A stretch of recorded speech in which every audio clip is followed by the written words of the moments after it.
আসসালামু আলাইকুম। আমি কার ড্রাইভিং শিখরাম, আনিকা কার ড্রাইভিং বিশ্বনাথ। আদরু ভাইয়ের সাথে শিখরাম।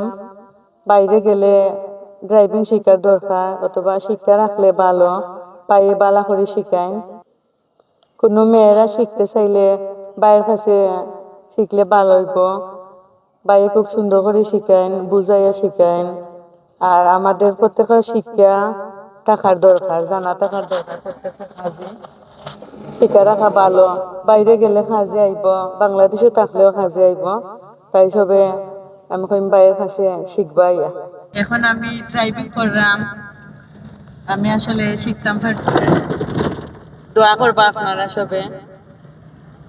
মাশাআল্লাহ, আমার এই বইনে খুব সুন্দর করে ড্রাইভিং করা। আর ড্রাইভিং শিখে আসলে কত লাগে ছেলে মেয়ে, কত লাগে দরকার। আর ইউরোপ গেলে তো মনে করেন নিজের গাড়ি ড্রাইভ করে নিজের কাজে দিতে হয়, বাচ্চা তো স্কুলে লিয়ে দিতে হয়। প্রত্যেক যাত্রা স্থানে শিক্ষক শিক্ষা রাখাটা পায়। আর আমরা মানুষ বেশিরভাগ ছেলে মেয়ে সকলে তো ইউরোপ করে আশা করি আমরা ওগুলো দিতাম না, এটা সব ক্লাস দেবো, ক্লাস ক্লাস আস্তে আস্তে। ঠিক আছে নি কিছু দেবো, কে রেখে সব দিকে।